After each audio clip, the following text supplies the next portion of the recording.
Elvis Presley, ícone do rock, teve uma vida intensa, mas novas revelações lançam luz sobre os mistérios de seus últimos dias. Desde quem é Elvis Presley até sua vida amorosa.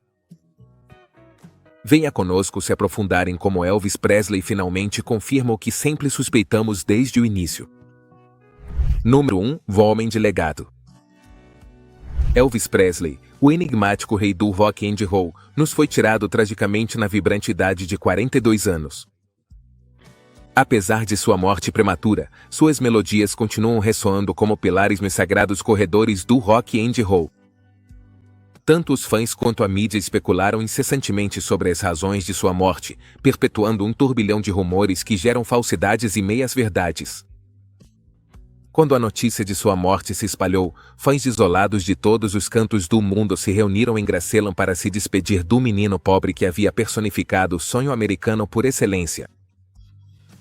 Essa demonstração de luto, que começou imediatamente após sua morte, perdurou ao longo das décadas. Graceland se transformou em uma importante atração turística sob a direção de Priscilla Presley desde sua abertura ao público em 1982, atraindo multidões de visitantes durante todo o ano. Todo mês de agosto, multidões se reúnem em Graceland, não para celebrar seu nascimento, mas para assinar e comemorar solenemente o aniversário de sua morte. Os álbuns e lembranças de Presley continuam em alta demanda, o que ressalta sua influência e popularidade duradouras. Periodicamente, surgem rumores persistentes sugerindo que sua morte foi uma encenação para libertá-lo da fama, alimentando uma fascinação que transcende gerações. Abundam os imitadores de Elvis, que perpetuam sua personalidade maior que a vida. Suas fãs mais devotas, predominantemente mulheres brancas da classe trabalhadora, transmitiram seu fervor aos filhos, especialmente às filhas, garantindo que seu legado perdure. Elvis já deixou o prédio, mas os que ficaram continuam orando sua memória, apesar de seus triunfos póstumos.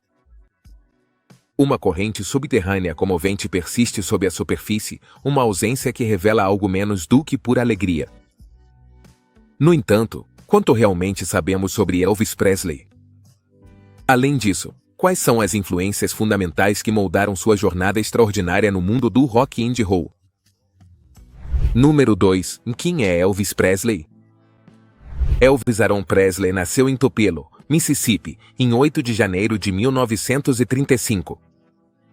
Seus pais, Vernon e Gladys Love Presley, o receberam em um mundo de alegria e tristeza. Elvis tinha um irmão gêmeo, Jesse Garon, que infelizmente nasceu morto, 35 minutos antes dele. Essa perda precoce talvez tenha contribuído para o forte vínculo que Elvis desenvolveu com seus pais, especialmente com sua mãe. A família Presley frequentava regularmente a Igreja Assembleia de Deus, onde o jovem Elvis encontrou suas primeiras inspirações musicais. A vida era difícil para os Presley. Vernon teve que lutar para manter um emprego estável, passando de um bico para outro. A família muitas vezes teve que contar com a bondade dos vizinhos e com a assistência alimentar do governo para conseguir sobreviver em um momento especialmente difícil. Em 1938, eles perderam a casa depois que Vernon foi condenado por falsificar um cheque, o que resultou em uma sentença de 8 meses de prisão. Em setembro de 1941, Elvis começou a primeira série na escola consolidada de East Tupelo. Seus professores o viam como um aluno mediano, mas ele tinha algo especial. Sua primeira incursão no mundo das apresentações públicas aconteceu em 3 de outubro de 1945, na Mississippi Alabama Fair and Dairy Show. Elvis cantou a música Bold Shep, tinha apenas 10 anos, e lembrava com orgulho do 5º lugar que conquistou no concurso. Nesse mesmo ano, Elvis ganhou seu primeiro violão de presente de aniversário. Aprendeu a tocar com a orientação de 2 de seus tios e do pastor da igreja da família. Apesar de suas habilidades em crescimento, Elvis continuava tímido para se apresentar em público, preferindo observar e aprender com os outros. Mais tarde, ele lembrou: peguei o violão, observei as pessoas e aprendi a tocar um pouco, mas nunca cantaria em público. Eu tinha muita vergonha. Em setembro de 1946, Elvis Presley começou a frequentar a escola Milon para cursar o 6º ano. Foi nessa época que ele começou a levar seu violão para a escola e a cantar. Apesar de seus colegas de classe frequentemente zombarem dele e o chamarem de garoto de 5ª categoria que tocava música e o bilbil, Presley não se deixava intimidar.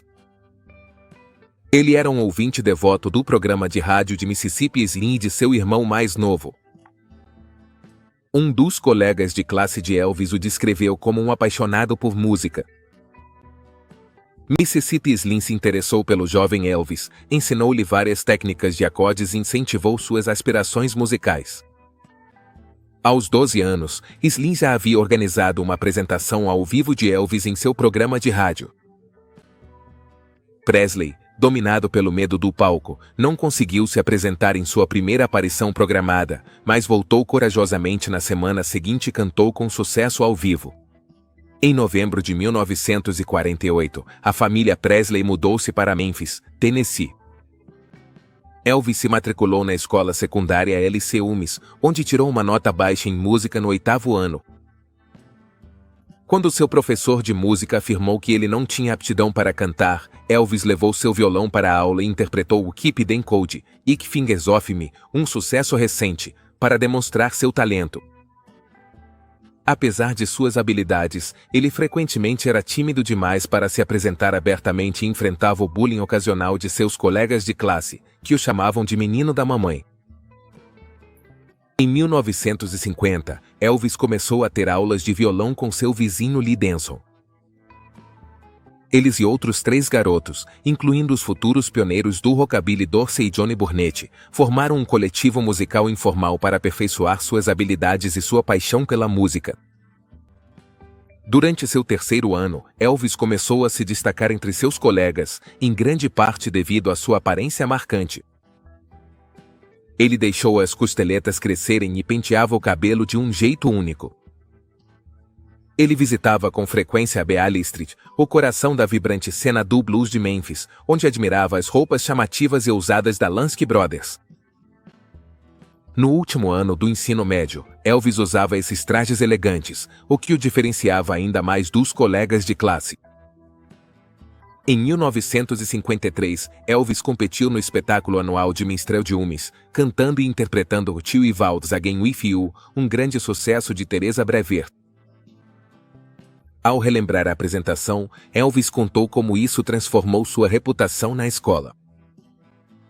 Eu não era popular na escola, reprovei em música, a única matéria na qual sempre tinha reprovado. E então me inscreveram em um concurso de talentos. Quando subi ao palco, ouvi as pessoas murmurando, cochichando e tudo mais, porque ninguém sabia que eu cantava. Foi incrível o quanto fiquei popular na escola depois disso. Essa apresentação marcou um ponto de virada, já que seu talento começou a brilhar, o que lhe rendeu um novo reconhecimento e popularidade entre os colegas. No entanto, Elvis Presley, que não sabia ler música, tocava de ouvido e passava grande parte do seu tempo em lojas de discos que ofereciam jukeboxes e cabines para ouvir música, sabia de cor todas as músicas de Yankee Snow e era um fã ávido de outros cantores de country como Roy Acuff, Ernest Tubb, Ted Daffin, Jimmy Rogers, Jimmy Davis e Bobby Wills. O cantor de gospel do sul Jake Ace, um dos intérpretes favoritos de Elvis, influenciou significativamente seu estilo de cantar baladas.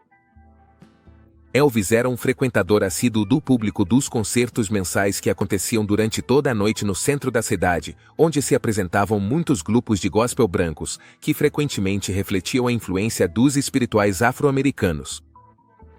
Ele também ouvia emissoras de rádio regionais como a Vez, que tocavam o que na época era chamado de discos raciais, espirituais, blues e o moderno rhythm and blues de batida pesada.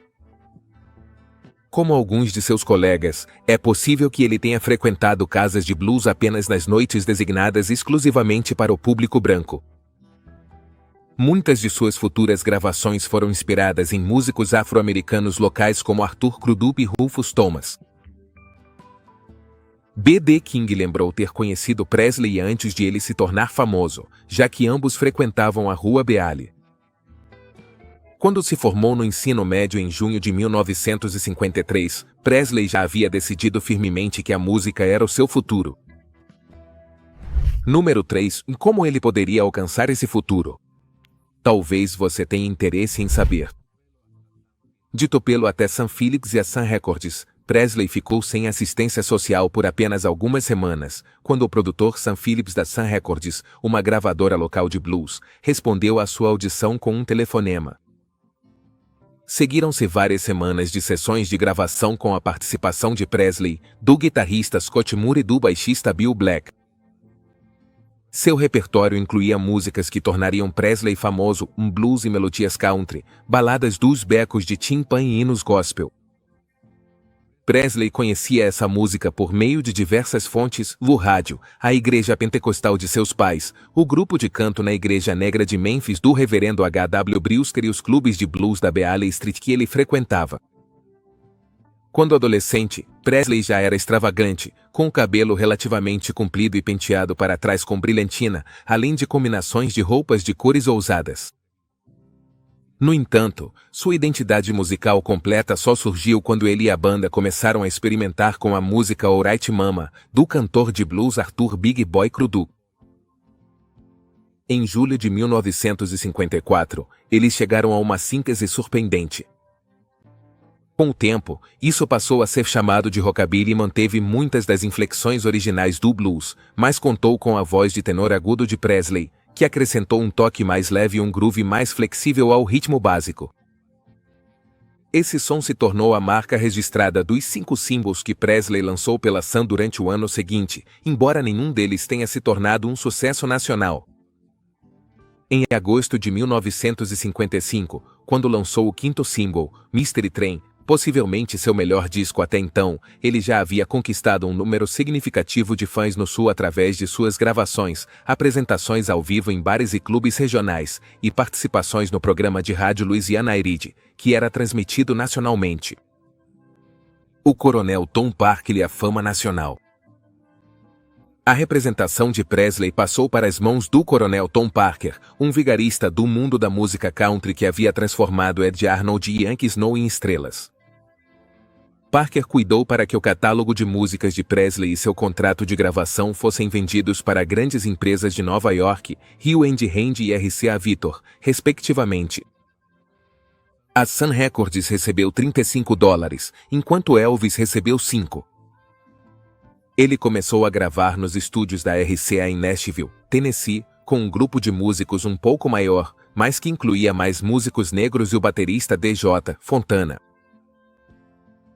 Juntos, começaram a criar uma sensação nacional com uma série de sucessos: The Heartbreak Hotel, Don't Be Cruel e Love Me Tender em 1956, seguidos por All Show Up em 1957 e outros. De 1956 a 1958, Elvis dominou completamente as paradas de sucesso da música pop e inaugurou a era do rock and roll, abrindo as portas para artistas de rock brancos e negros. Suas aparições na televisão, especialmente no programa de variedades de domingo à noite de Ed Sullivan, bateram recordes de audiência, apesar de serem veículos pequenos. No entanto, até mesmo seus filmes foram sucessos de bilheteria, o que contribuiu para sua enorme popularidade e solidificou seu status como um ícone cultural. Número 4. Influência e impacto imediatos. Presley de 1956 a 1958. Elvis Presley dominou as paradas pop e inaugurou a era do rock and roll. Presley se tornou o ídolo adolescente de sua década, sendo recebido em todos os lugares por multidões de jovens mulheres que gritavam. Quando foi anunciado, no início de 1958, que ele havia sido convocado e que entraria para o exército dos Estados Unidos, isso provocou um raro momento de verdadeira dor na cultura pop. Mais importante ainda, ele serviu como o grande catalisador cultural de seu período. Elvis transmitia uma visão mista de humildade e autoconfiança, de intenso comprometimento e de uma cômica incredulidade.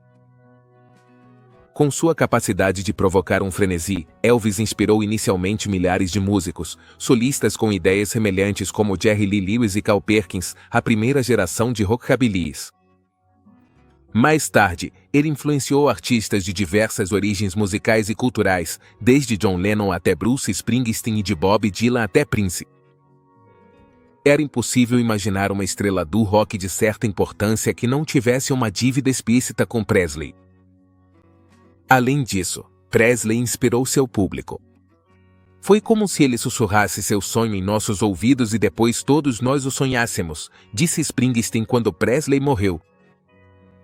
Não era preciso ser uma estrela do rock and roll ou mesmo um músico para querer ser como Elvis, o que significava, em última instância, ser livre e desinibido, mas ainda assim fazer parte da vida cotidiana. Milhões de pessoas, uma ou duas gerações inteiras, definiram seu senso de estilo pessoal e sua ambição em termos que Elvis personificou desde o início. Como resultado, ele foi nada menos que um ídolo universal. Aqueles que não o adoravam o consideravam desprezível e ninguém o considerava ignorável. Pregadores e especialistas o declararam anátema. Seu estilo de palco, de origem pentecostal, com seus quadris balançando e vocais staccatos, era considerado obsceno. Racistas o denunciaram por misturar música negra com música branca. Presley sempre foi rigoroso ao dar crédito às suas fontes negras, o que o diferenciava dos compositores e cantores da Tin Pan Alley, que copiavam estilos musicais negros sem reconhecer isso. Durante décadas, ele foi culpado por vandalismo adolescente e delinquência juvenil. No entanto, em cada aparição na televisão, ele se mostrava afável, educado, de voz suave e quase tímido. Só com uma banda nas costas e um toque no ouvido, ele se tornou Elvis Presley. Número 5. Serviço militar. Apesar das críticas de alguns que duvidavam de seu talento a longo prazo e o descartavam como uma criação comercial, Elvis provou que eles estavam errados. Mesmo durante seu serviço militar, ele continuou lançando músicas de sucesso a partir de uma coleção de gravações que havia feito antes de se alistar.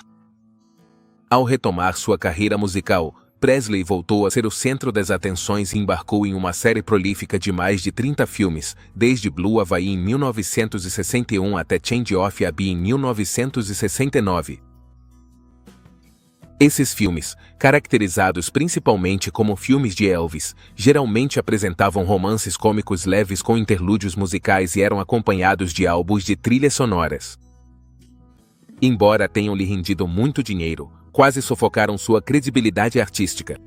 No entanto, o melhor trabalho de Presley na década de 1960 veio de singles que não tinham relação ou eram vagamente relacionados aos seus filmes, como Now or Never.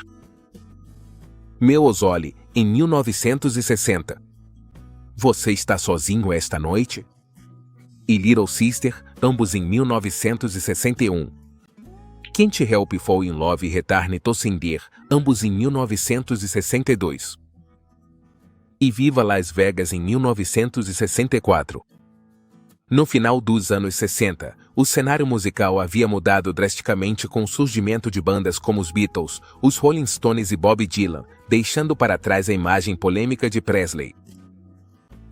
No entanto, seu especial de televisão Elvis, The Comeback Special, em 1968, marcou um renascimento significativo, mostrando sua habilidade no rock e no rhythm and blues.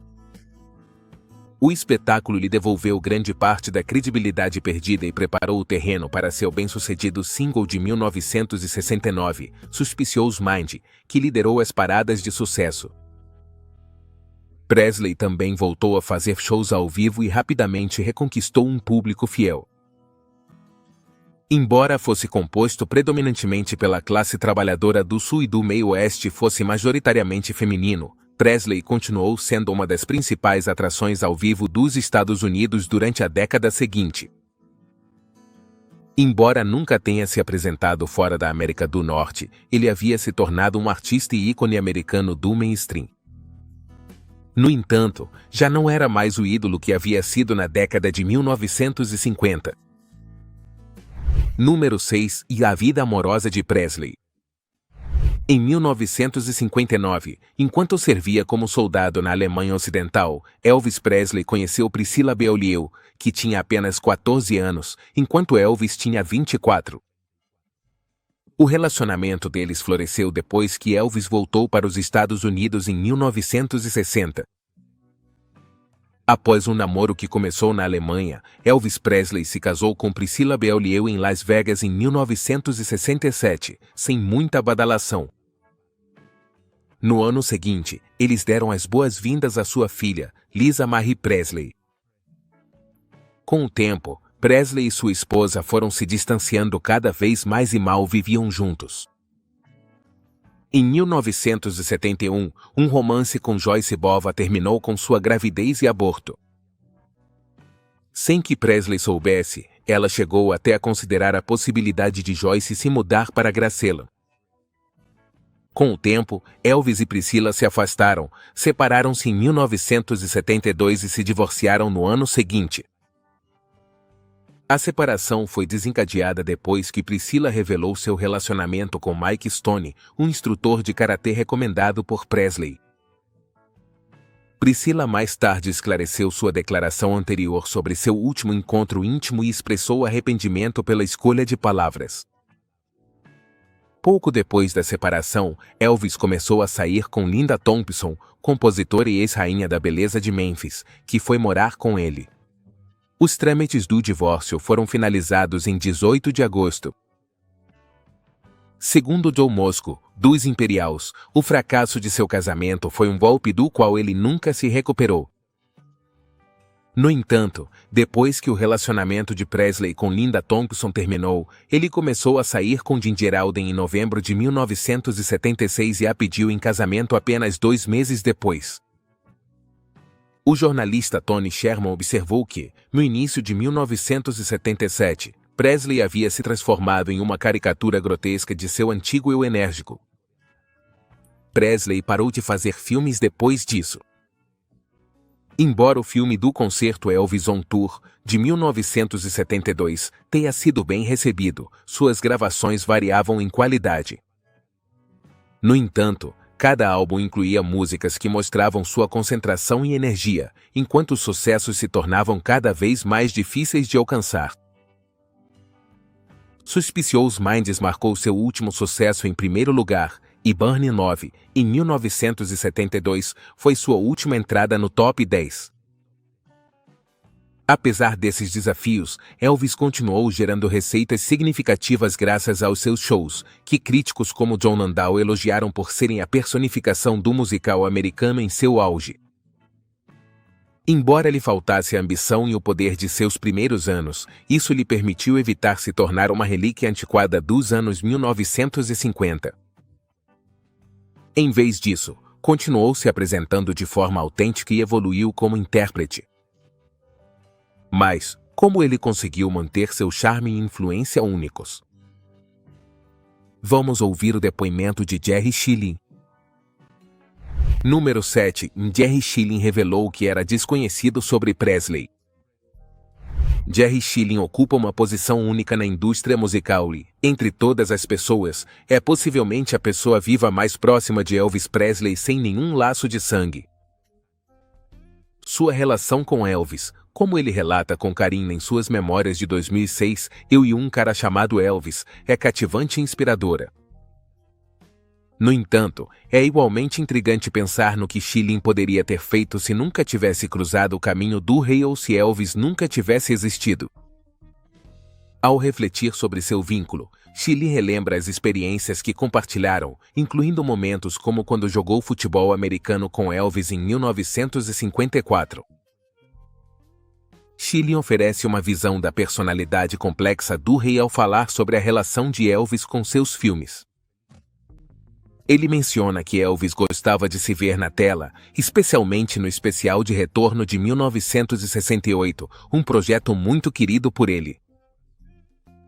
No entanto, a turnê de Elvis para um filme mais introspectivo, filmado durante um período difícil de sua vida, com músicas profundamente pessoais como Separate Ways e Always on My Mind, foi diferente. Schilling acredita que Elvis achou difícil sentar-se para assistir a esse filme e raramente falava sobre ele. Elvis não era do tipo que refletia extensamente sobre seu trabalho recente. Ele estava mais focado no presente e no futuro. Apesar de às vezes se orgulhar de certas músicas, Elvis raramente se gabava, demonstrando sua humildade e franqueza diante das câmeras e das pessoas. Chilin também especula que a memória excepcional de Elvis pode ter tornado desnecessário que ele assistisse novamente aos seus filmes. Elvis tinha consciência de sua vulnerabilidade e franqueza, o que contribuía para seu carisma e apelo. Esse aspecto de Elvis, sua capacidade de permanecer genuíno e sem reservas, é um testemunho de seu legado eterno. Jerry Chilin reflete sobre a acessibilidade a Elvis e destaca que, embora ele tenha facilitado alguns aspectos, foram os cineastas os verdadeiros arquitetos responsáveis por capturar os pensamentos de Elvis e os momentos nos bastidores. Ele atribui o mérito ao olhar atento deles e à sua orquestração ao retratar a autenticidade desses momentos. Chilin destaca sua relação próxima com Elvis e com os cineastas, ressaltando em especial a importante contribuição de Andrew Salt para a perpetuação da carreira de Elvis por meio de vários projetos cinematográficos. Ele recorda com carinho de Pierre Haddad, um querido amigo que desempenhou um papel fundamental na documentação cinematográfica de Elvis, incluindo a turnê de Elvis. Chilin lembra de ter levado Pierre à casa de Elvis para conversar até altas horas da noite, pouco antes de sua morte prematura devido a um grave distúrbio na coluna vertebral. Ele descreve Pierre como um exemplo de saúde, um fisiculturista que se importava profundamente com sua família e que enfrentou um final trágico. Chilin pinta um quadro vívido ao falar sobre os preparativos nos bastidores antes de uma apresentação de Elvis. Ele descreve como faziam exercícios juntos no quarto de Elvis para fazer o sangue circular e a adrenalina bombar. Elvis tinha o ritual de não chegar cedo ao local do show, comparando-se a um boxeador como Muhammad Ali, que se concentra intensamente pouco antes de entrar no ringue. Para Elvis, vestir seu figurino antes de um show provocava uma onda de adrenalina, e ele preferia chegar pouco antes do início da apresentação para conservar sua energia e manter o foco. Apesar do frenesi e da adulação que cercavam Elvis durante sua turnê, Chilin destaca a conexão genuína que Elvis tinha com seus fãs. Ele destaca os momentos capturados no filme em que Elvis interage brevemente com seus fãs, enfatizando a pureza e a autenticidade dessas trocas que tanto Elvis quanto seu público apreciavam. Jerry Chilin reflete profundamente sobre a forte conexão de Elvis Presley com seus fãs, enfatizando como Elvis realmente gostava de conhecê-los e valorizava seus comentários. Chilin acredita que essa conexão é uma razão importante pela qual Elvis continua sendo imensamente popular e querido até hoje. Chilin descreve Elvis como o artista mais honesto que já conheceu, alguém que realmente amava ser Elvis Presley e via seu papel de artista não como um fardo, mas como uma paixão. No entanto, Chilin também reconhece as decepções criativas que pesaram sobre Elvis. Ele relata o desejo de Elvis de assumir papéis mais desafiadores em filmes como Nasce uma Estrela e de viajar por diferentes países em busca de novos desafios artísticos para satisfazer seu espírito criativo. Chilin relembra conversas com Elvis nas quais ele expressava sua frustração pelo fracasso de Hollywood em compreender suas aspirações e como essa angústia emocional o afetava profundamente, às vezes a ponto de deixá-lo fisicamente doente. Apesar da fama e do sucesso, Elvis lutava contra o estigma de ser rotulado e ansiava por se libertar dos limites de sua imagem. Chilin menciona a dependência de Elvis em relação a medicamentos prescritos, destacando que esses eram apenas paliativos para problemas mais profundos ligados à realização criativa e à identidade pessoal. Ele reflete sobre a tragédia de que, apesar da carreira notável de Elvis, sua morte prematura continua sendo um doloroso lembrete da natureza agridoce de seu legado. Esse ícone duradouro se foi cedo demais. Em essência, as reflexões de Chilin oferecem um olhar comovente sobre o complexo mundo interior de Elvis Presley, suas aspirações artísticas e o impacto duradouro que teve naqueles que o conheceram e admiraram. Número 8. As crises médicas de Presley e suas últimas sessões de estúdio. O divórcio de Presley foi finalizado em 9 de outubro de 1973, marcando um período turbulento em sua vida, agravado por sérios problemas de saúde. Ao longo desse ano, ele sofreu 2 overdoses de barbitúricos, sendo que a primeira o deixou em coma por 3 dias na suíte do hotel.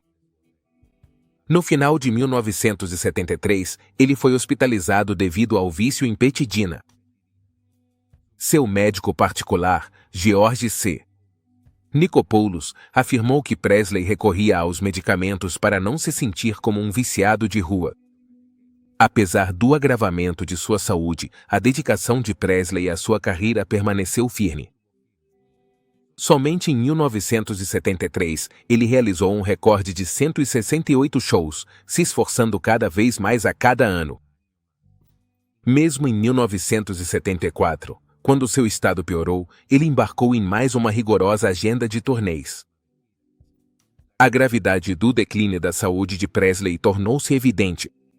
Em setembro, o tecladista Tony Brown lembrou vividamente de um incidente em um show na Universidade de Maryland, onde Presley cambaleou ao sair de sua limusine, recusando ajuda, e depois lutou durante a apresentação, segurando-se no pedestal do microfone para se manter em pé.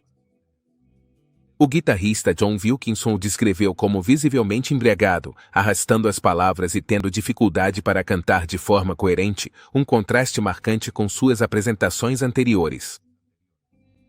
A cena angustiante impactou emocionalmente quem a presenciou, e Wilkinson lembrou das lágrimas derramadas pelo estado debilitado de Presley. A RCA ficou cada vez mais ansiosa à medida que o interesse de Elvis Presley por gravações em estúdio diminuía. Após uma sessão produtiva em dezembro de 1973, que resultou em 18 músicas, material suficiente para quase 2 álbuns, Presley não gravou mais em estúdio. Em 1974, para satisfazer as exigências da RCA, o coronel Tom Parker entregou outra gravação de um show que Elvis gravou ao vivo no palco em Memphis. Gravado em 20 de março, esse álbum ao vivo incluiu uma interpretação notável de How Great Thou Art, que rendeu a Presley seu terceiro e último Grammy de melhor performance inspiradora. Surpreendentemente, das 14 indicações, os 3 prêmios Grammy que Presley ganhou em competição foram por gravações de gospel. Embora Presley tenha retornado ao estúdio de gravação em março de 1975, os esforços de Parker para organizar outra sessão mais tarde naquele ano foram infrutíferos. Em 1976, a RCA enviou uma unidade móvel de gravação para Graceland, o que facilitou 2 sessões de gravação em grande escala. No entanto, naquela altura, gravar Presley havia se tornado cada vez mais difícil. Segundo Andy Green, da Rolling Stone, as últimas apresentações de Presley foram em sua maioria tristes e descuidadas, nas quais um Presley inchado e sob efeito de drogas lutava para lembrar as letras e passar a noite sem desmaiar. Número 9. Elvis Presley faleceu e seu funeral foi realizado. Ele estava programado para partir de Memphis em direção a Portland, Maine, para iniciar outra turnê. No entanto, naquela tarde, sua noiva, Ginger Alden, o encontrou inconsciente no chão do banheiro de sua mansão em Graceland. As tentativas de reanimá-lo foram infrutíferas e ele foi declarado morto no Baptist Memorial Hospital às 3:30 da tarde. Ele tinha apenas 42 anos. No mesmo dia de sua morte, foi iniciada a autópsia. O médico legista de Memphis, Jerry Francisco, anunciou inicialmente que a causa imediata da morte foi uma parada cardíaca, afirmando que as drogas não tiveram nenhum papel. No entanto, investigações e relatos posteriores sugerem que o consumo de drogas contribuiu significativamente para a morte de Presley. Como destacou o biógrafo Peter Gorala, o presidente Jimmy Carter emitiu uma declaração reconhecendo o impacto duradouro de Presley na cultura popular americana. Nos arredores de Graceland, milhares de pessoas se reuniram para prestar suas homenagens e muitos deles contemplaram o caixão aberto. O National Enquirer publicou uma fotografia polêmica do corpo de Presley, supostamente obtida por um de seus primos, Billy Mann, que aceitou um pagamento substancial pela imagem. Ginger Alden também virou notícia ao fechar um acordo com o Enquirer para que publicassem sua história. Apesar de complicações posteriores com os acordos de exclusividade, em especial, Presley não a incluiu em seu testamento. O funeral de Presley, realizado em Graceland em 18 de agosto de 1977, marcou uma ocasião solene manchada pela tragédia. Do lado de fora dos portões, em meio à multidão inconsolável, um carro colidiu tragicamente com um grupo de fãs, resultando na morte de 2 jovens e ferimentos graves em outra. Apesar desse início sombrio, cerca de 80 enlutados se alinharam ao longo do trajeto do cortejo fúnebre que levava ao cemitério Forest Hill, onde Presley foi sepultado ao lado de sua amada mãe. Após sua morte, a influência de Presley persistiu. Seu single Way Down, lançado póstumamente, rapidamente subiu ao topo das paradas de singles dos Estados Unidos e do Reino Unido, demonstrando sua popularidade duradoura. No entanto, as consequências não foram isentas de turbulências. Uma tentativa de roubo do corpo de Presley no final de agosto motivou a decisão de exumar e renumar tanto Presley quanto sua mãe no jardim de meditação de Graceland em 2 de outubro. Após a morte de Elvis Presley, Graceland se tornou um local de peregrinação para fãs do mundo todo. No entanto, em meio à adoração e à comemoração, os aspectos mais sombrios dos últimos anos de Presley vieram à tona.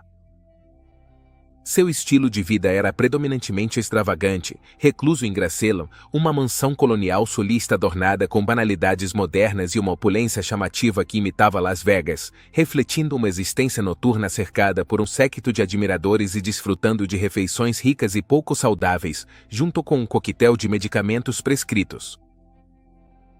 A saúde de Presley se deteriorou visivelmente. Suas apresentações ao vivo foram prejudicadas e sua carreira fonográfica, que antes era prolífica, praticamente chegou ao fim em seus últimos anos. A vida de Presley foi marcada por uma persistente falta de confiança em seu sucesso, assombrada por um medo constante de voltar à pobreza. Essa incerteza parecia paralisá-lo, transformando o artista ousado em um prisioneiro do vício e do isolamento. No verão de 1977, às vésperas de mais uma turnê de shows, a luta de Presley contra o abuso de drogas culminou em um ataque cardíaco fatal. Ele faleceu aos 42 anos, deixando para trás um legado que foi ao mesmo tempo ilustre e marcado pela turbulência pessoal.